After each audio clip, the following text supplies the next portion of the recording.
C'est dans une salle Kodjo et bouclée, pleine à craquer, que le président du COCAN a tenu son grand oral avant le début de la CAN. Un exercice qu'il a souhaité afin d'apporter des réponses aux inquiétudes des Ivoiriens et des journalistes de la presse nationale et internationale. La Côte d'Ivoire est prête pour accueillir la 34e édition. La Côte d'Ivoire compte sur vous pour faire de cette 34e édition une fête, un moment de joie, un moment de retrouvailles, un moment de reconnaissance.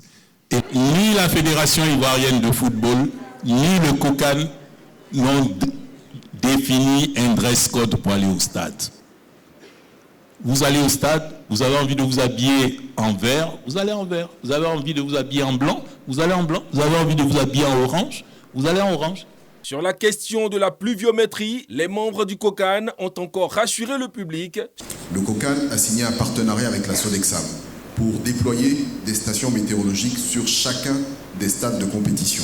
C'est une réalité aujourd'hui. Et nous avons présenté l'application mobile qui peut être mise à disposition du grand public également, à travers laquelle, chaque jour, la veille des matchs, durant les matchs, à tout moment, les informations météorologiques précises seront mises à la disposition des décideurs afin qu'ils puissent apprécier la conduite à tenir en cas d'événements climatiques majeurs.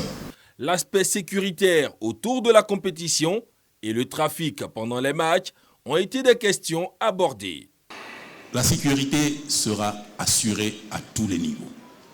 L'État ivoirien, le gouvernement ivoirien a fait un effort particulier pour doter notre police et notre gendarmerie pour que tous les équipements de dernier cri soient à la disposition des uns et des autres, afin de garantir une 34e édition des plus sécurisées. Nous avons, avec les autorités gouvernementales ivoiriennes et les autorités de la Confédération africaine de football, d'abord étudié plusieurs hypothèses pour faciliter le déplacement des populations les jours de match. Parce que le principe de la Confédération africaine de football, c'est qu'en aucun cas, l'activité économique d'un pays ne doit être dérangée par la compétition.